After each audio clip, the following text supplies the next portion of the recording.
प्यारे बच्चों, हमारे चैनल पर आपका हार्दिक स्वागत है।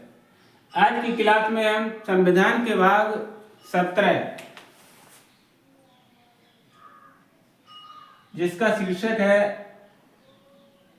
राजभाषा।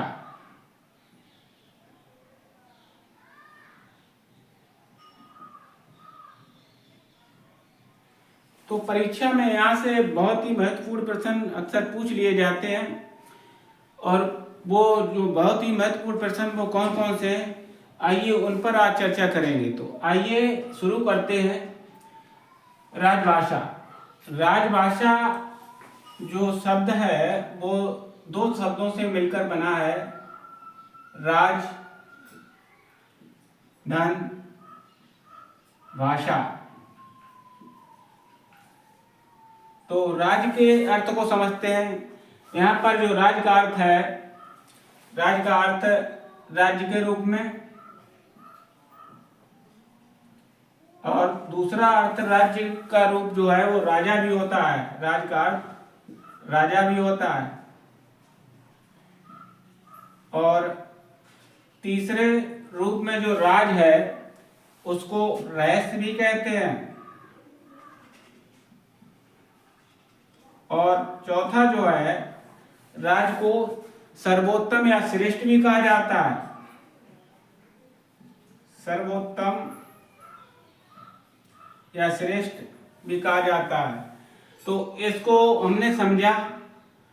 इसके राज शब्द के जो अनेकार्थी शब्द हो सकते थे उनको भी समझा, लेकिन जिस प्लेटफॉर्म पर हम खड़े हैं वहां पर राज्य शब्द का अर्थ जो है, राज शब्द का अर्थ जो है वो राज्य से है। राज्य शब्द से आशय शासन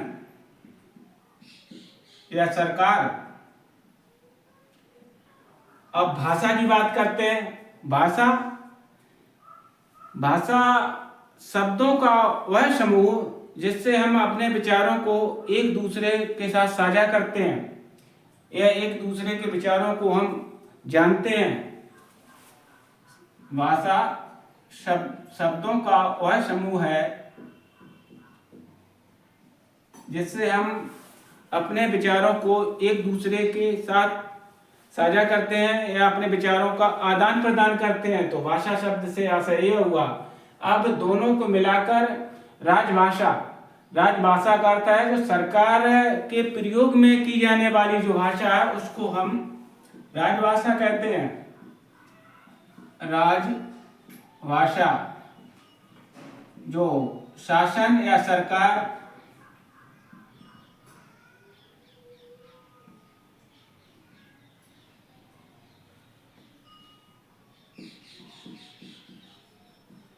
जो शासन संचालन के लिए जिस भाषा का प्रयोग करती है या अपने कामकाज को जिस भाषा में करती है उसको हम राजभाषा कहते हैं।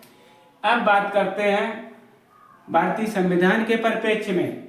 तो भारतीय संविधान के परिप्रेक्ष्य में इसको अच्छे तरीके से समझने के लिए आइए बात करते हैं।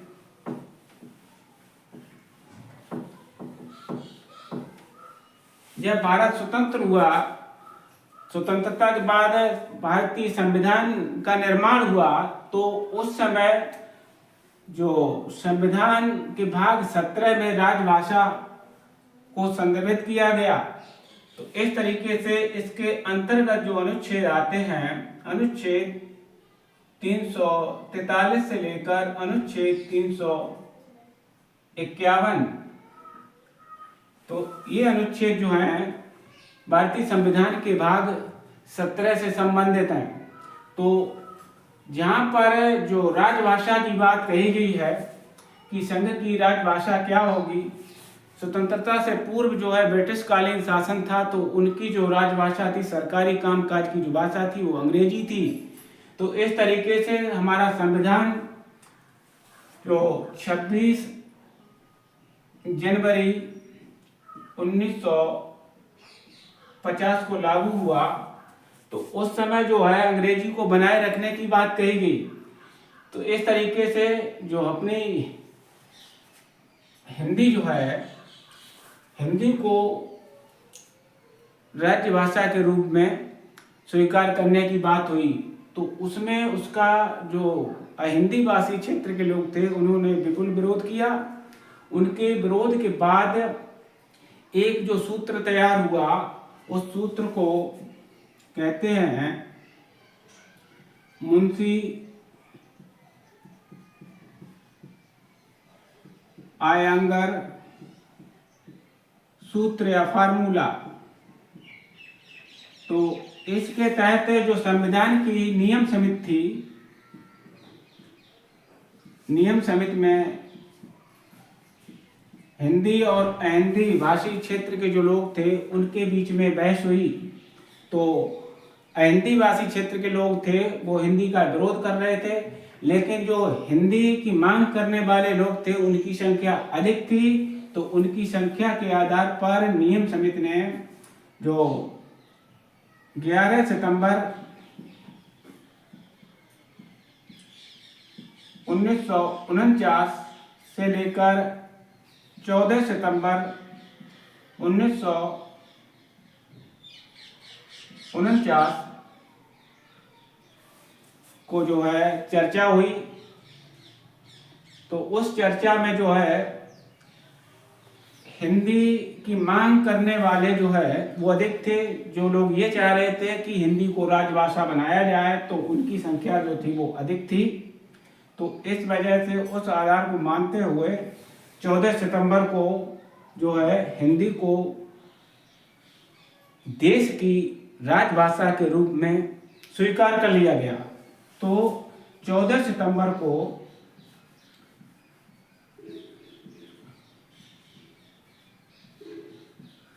राष्ट्रीय हिंदी दिवस के रूप में हम लोग मनाते हैं।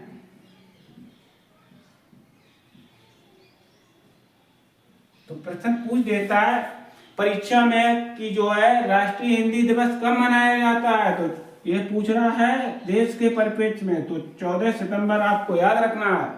कभी कभार पूछ देता है कि विश्व हिंदी दिवस कब मनाया जाता है, विश्व या अंतरराष्ट्रीय हिंदी दिवस कब मनाया जाता है। तो यहाँ पर हो जाएगा आपका 10 जनवरी। 10 जनवरी को प्रतिवर्ष हिंदी दिवस अंतर्राष्ट्रीय हिंदी दिवस के रूप में मनाते हैं। और यहीं पर पूछ देता है कि जो अंतर्राष्ट्रीय साक्षरता दिवस,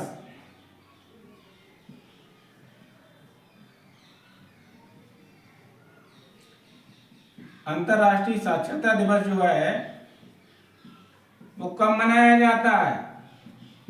तो ये जो है 8 सितंबर को, 8 सितंबर को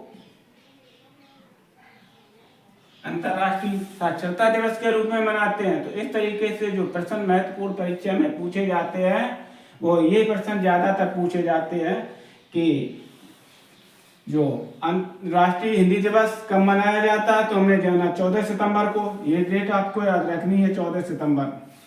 इसी तरीके से जो अंतर्राष्ट्रीय विश्व हिंदी दिवस कब मनाया जाता है तो वो 10 जनवरी को मनाया जाता है। इसी तरीके से पूछ लेता है कि अंतर्राष्ट्रीय साक्षरता दिवस कब मनाया जाता है तो 8 सितंबर को। तो ये बात याद रखनी है, इसको आप इसके साथ संलग्न कर लीजिए तो ज़्यादा बेटर रहेगा। तो इस तरीके से हमने ये जाना। अब बात आई हिंदी की, तो और थोड़ी अतिरिक्त जानकारी भी कर लेते हैं। जो हिंदी गद्य के जनक, हिंदी गद्य का जनक किसे कहा जाता है, हिंदी गद्य का जनक या हिंदी साहित्य का जनक किसे कहा जाता है, तो वारकेंद्र हरिश्चंद्र को जो हिंदी गद्य का जनक कहा जाता है, हिंदी साहित्य का जनक कहा जाता है। और इनका एक स्टेटमेंट जो है भारतेंदु हरिश्चंद्र का जो स्टेटमेंट है वो इस बात से जान लीजिए आप। निज भाषा उन्नत है, सब उन्नत को है मूल, बिन निज भाषा ज्ञान के मिटे न ये को सूल। तो इस तरीके से जो अपनी निज भाषा होती है उसी से ही व्यक्ति का सर्वांगीण विकास होता है। इस तरीके से ये जो कथन उनका दिया गया है पूर्व में भी चरितार्थ था, आज भी चरितार्थ है। तो यहाँ पर हमने जो इससे संबंधित परीक्षा में अक्सर प्रश्न पूछे जाते हैं उन पर चर्चा किए और उन्हें समझा। अब आइए जानते हैं जो अनुच्छेद हैं उनके अंतर्गत कौन कौन से प्रश्न महत्वपूर्ण बनते हैं, आइए उन्हें भी जानते हैं। करते हैं अनुच्छेद 343 की। तो अनुच्छेद 343 के अंतर्गत संघ की राजभाषा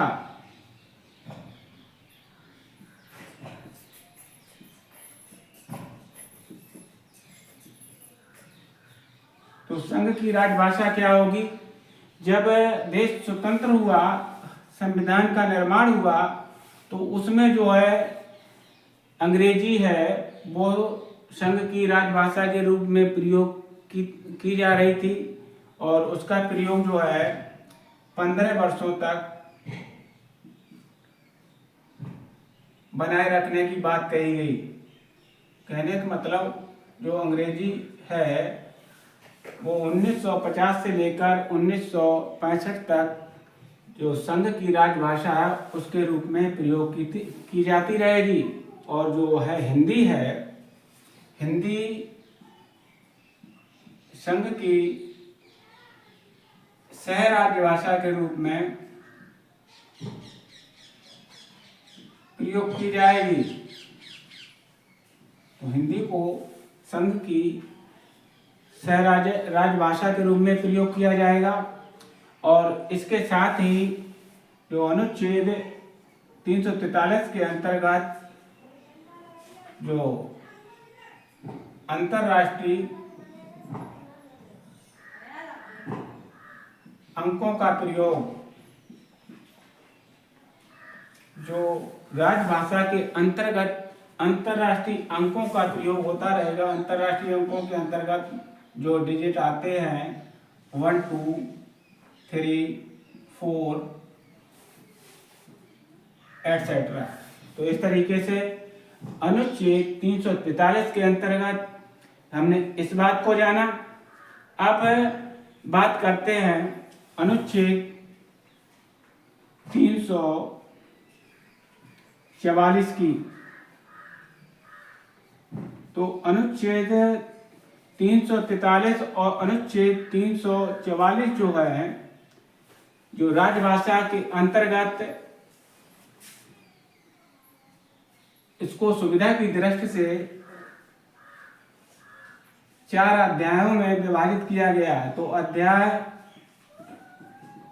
1 के अंतर्गत अनुच्छेद जो है 343 से लेकर 344 और अध्याय 2 के अंतर्गत चैप्टर 2 या अध्याय 2 के अंतर्गत जो है अनुच्छेद 345 से लेकर 347 तक और अध्याय या चैप्टर 3 के अंतर्गत जो अनुच्छेद है 348 से लेकर 349 तक और जो अध्याय 4 है या चैप्टर 4 इसके अंतर्गत जो अनुच्छेद हैं अनुच्छेद 350 और 51। इस तरीके से सुविधा की दृष्टि से जो संविधान के भाग 17 के अंतर्गत राजभाषा को 4 अध्यायों में बांट लिया गया है। तो उस तरीके से जो अध्याय 1 के अंतर्गत अनुच्छेद आएंगे 343 और अनुच्छेद 344 आएंगे। तो अनुच्छेद 343 के विषय में हमने जाना। अब जानते हैं अनुच्छेद 344 के अंतर्गत। तो 344 के अंतर्गत क्या महत्वपूर्ण बिंदु बन सकते हैं जो परीक्षा में आने की संभावना रहती है, आइए उन्हें भी जानते हैं। तो इसके अंतर्गत आप 2 महत्वपूर्ण बातें जान लीजिए। इसमें जो है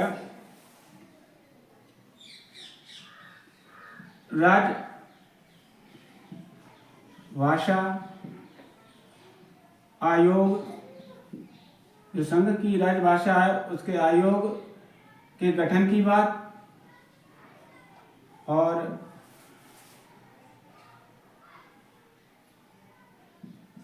राजभाषा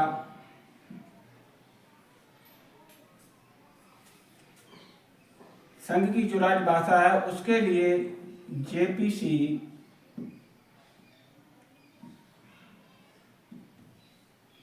कमेटी का गठन। ये दो बातें मुख्य हैं। जेपीसी कमेटी का अर्थ जॉइंट पार्लियामेंट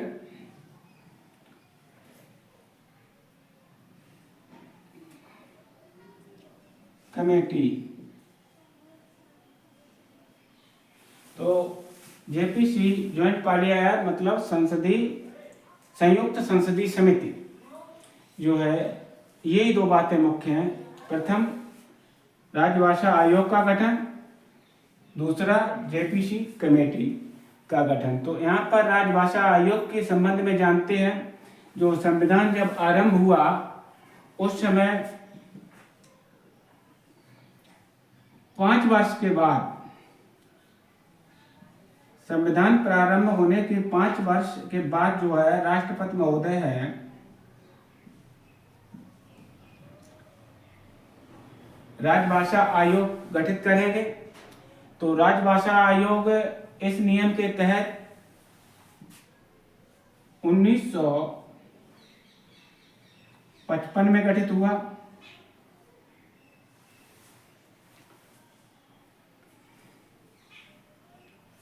तो 1955 में जो राजभाषा आयोग गठन हुआ उसने अपनी जो रिपोर्ट है 1956 में राष्ट्रपति महोदय को सौंपी।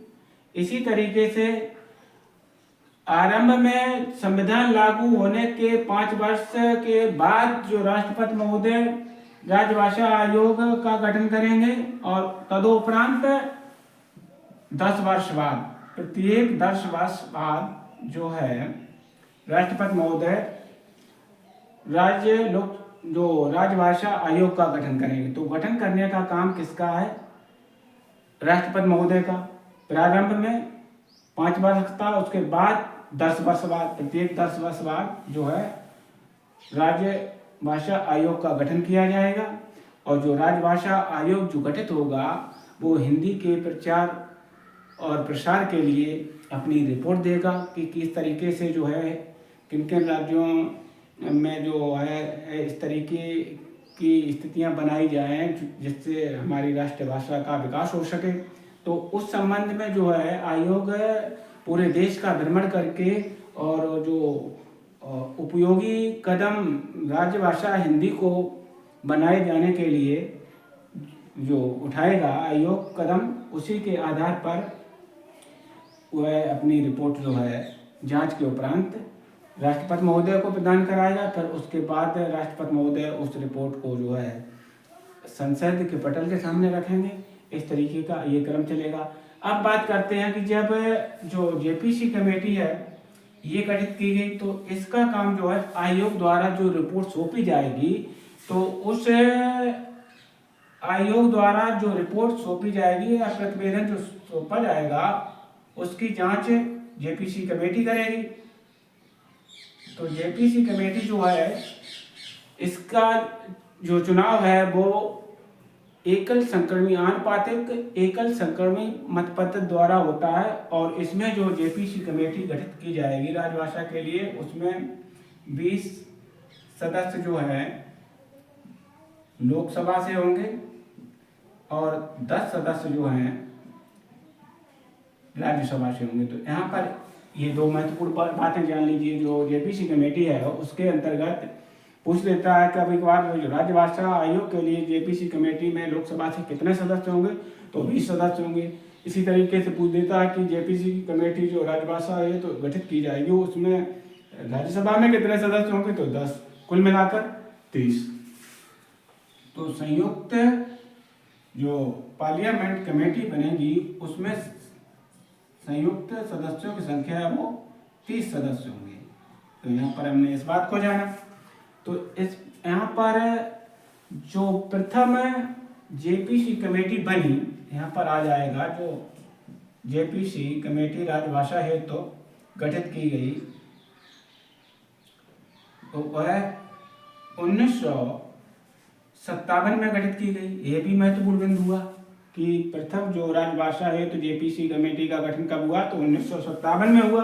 अब यही पूछ देता है कि इसके अध्यक्ष कौन थे, तो इसके अध्यक्ष जो थे जीबी पंत। जीबी पंत जो थे इसके अध्यक्ष थे गोविंद वल्लभ पंत।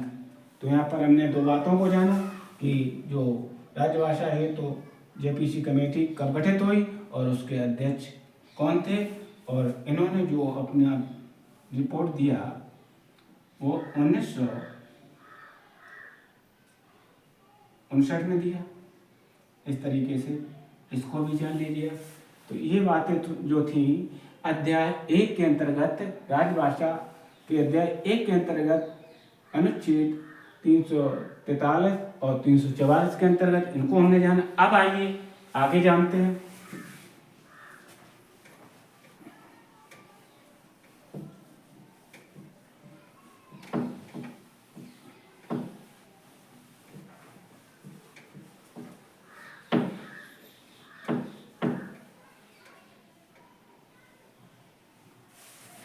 अब जो अध्याय 2 है, अध्याय 2 के अंतर्गत अनुच्छेद 345 से 347 तक आते हैं। तो अनुच्छेद 345 के अंतर्गत क्या है? अनुच्छेद 345 के अंतर्गत है राज्य की राजभाषा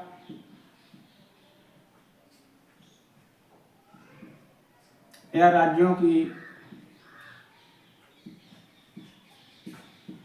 राजभाषाएं। तो इसके अंतर्गत आपको इस बात को याद रखना कि अनुच्छेद 345 के अंतर्गत क्या है? अनुच्छेद 345 के अंतर्गत जो है राज्य की भाषा, राजभाषा और राज्य की राजभाषाएं।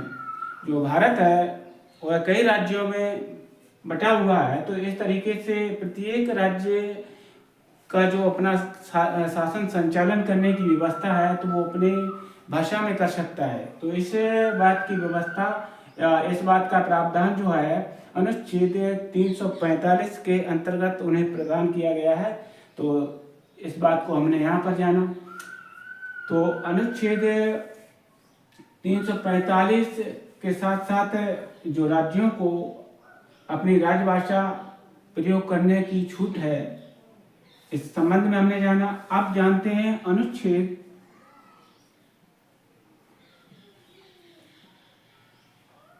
346 के तहत राज्यों के बीच पत्राद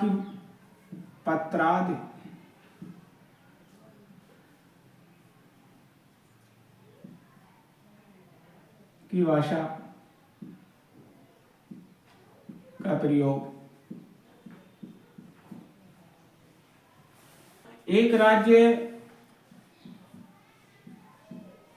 और दूसरे राज्य के मध्य और राज्यों या राज्य और संघ के मध्य जो पत्राद में, जो पत्राचार में जो भाषा, जो शासन संबंधी कार्यों की जानकारी है, तो जो भाषा प्रयोग की जाएगी एक राज्य दूसरे राज्य से या कोई राज्य संघ से जिस भाषा में पत्राचार करेगा, तो उस बात का उल्लेख है अनुच्छेद 346 के अंतर्गत किया गया है। अनुच्छेद 347 के अंतर्गत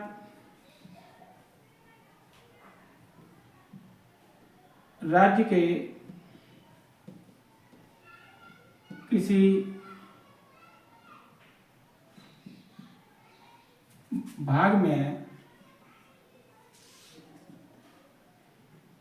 बोली जाने वाली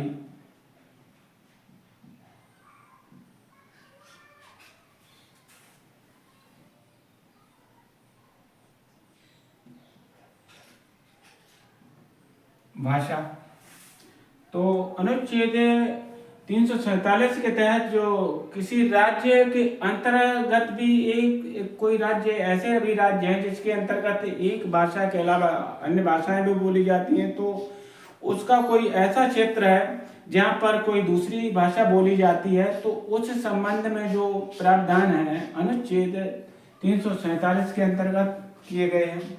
अध्याय 3 के अंतर्गत अनुच्छेद 348 और 49 आते हैं। तो अनुच्छेद 348 ये अध्याय 3 के अंतर्गत इनका अध्ययन करेंगे हम। तो इसके अंतर्गत कौन कौन से परीक्षा उपयोगी प्रश्न बन सकती हैं, आइए इन्हें भी जानते हैं। तो 48 के अंतर्गत जो है इस बात की चर्चा की गई है कि जो न्यायालय है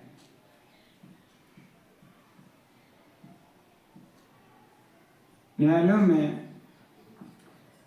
प्रयोग की जाने वाली भाषा। तो यहाँ पर इस बात को याद रखना है कि जो अनुच्छेद 348 है वो न्यायालयों की संबंध में बात करता है। जो वो अध्याय संविधान के भाग 17 के अध्याय 3 के अंतर्गत आता है। तो न्यायालयों में किस प्रकार की भाषा प्रयोग की जाएगी, तो उसके संबंध में आपको यह रखना कौन कौन से न्यायालय, सभी न्यायालय, जैसे सर्वोच्च न्यायालय है और उच्च न्यायालय है, तो इनमें जो इनकी कार्रवाइयाँ होंगी वो अंग्रेजी भाषा में होंगी। सर्वोच्च न्यायालय, उच्च न्यायालय और अन्य न्यायालयों की जो कार्रवाइयाँ हैं वो अंग्रेजी भाषा में होंगी, जबकि पूर्व में पढ़ा जो हिंदी है संघ की राज्य भाषा के रूप में अपनाई गई है, लेकिन जो प्रयोग है वो न्यायालयों में अंग्रेजी भाषा का होता है। अब इसको जो छूट है वो राज्यपाल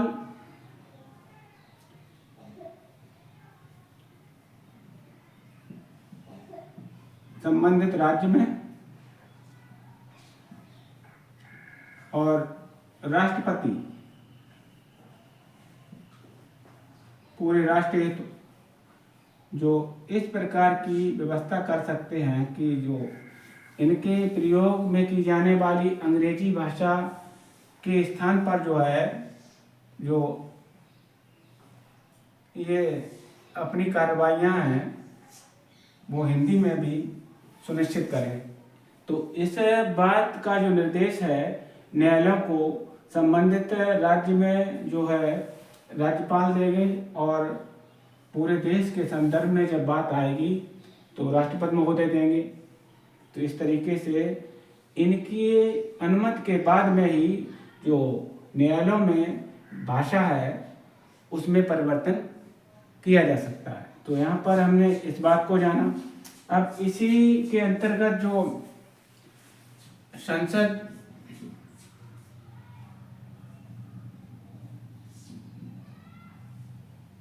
और विधानमंडल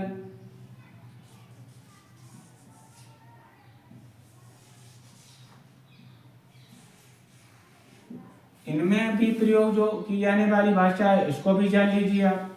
तो जो संसद में प्रयोग की जाने वाली भाषा है वो अंग्रेजी के अनुच्छेद के तहत अनुच्छेद 120 के तहत अनुच्छेद 120 के तहत जो संसद में जो अंग्रेजी भाषा का प्रयोग होगा किस संदर्भ में, कोई विधेयक जो है, कोई भी विधेयक या कोई संशोधन या कोई विधि निर्माण होती है, उस संदर्भ में जो अनुच्छेद 120 के तहत संसद जो है अंग्रेजी भाषा में इनको निर्गत करेगी, किसी विधेयक या संशोधन या विधि को। इसी तरीके से यही कार्य अनुच्छेद 210 के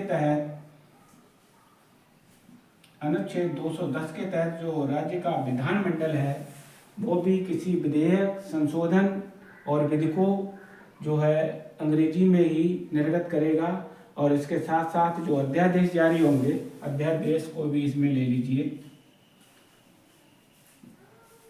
ये राष्ट्रपति द्वारा है और इधर राज्यपाल द्वारा।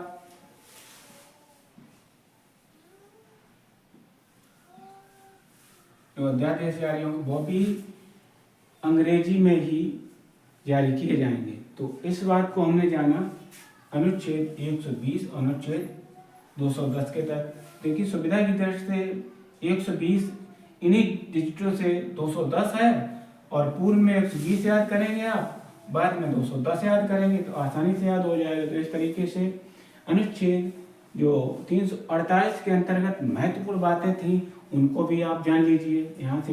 अब आइए जानते हैं अनुच्छेद 349 के तहत।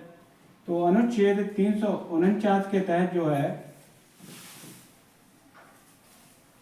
भाषा से संबंधित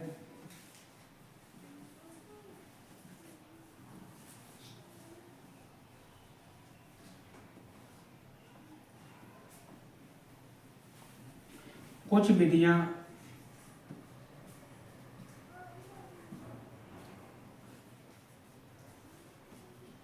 अधिनियमित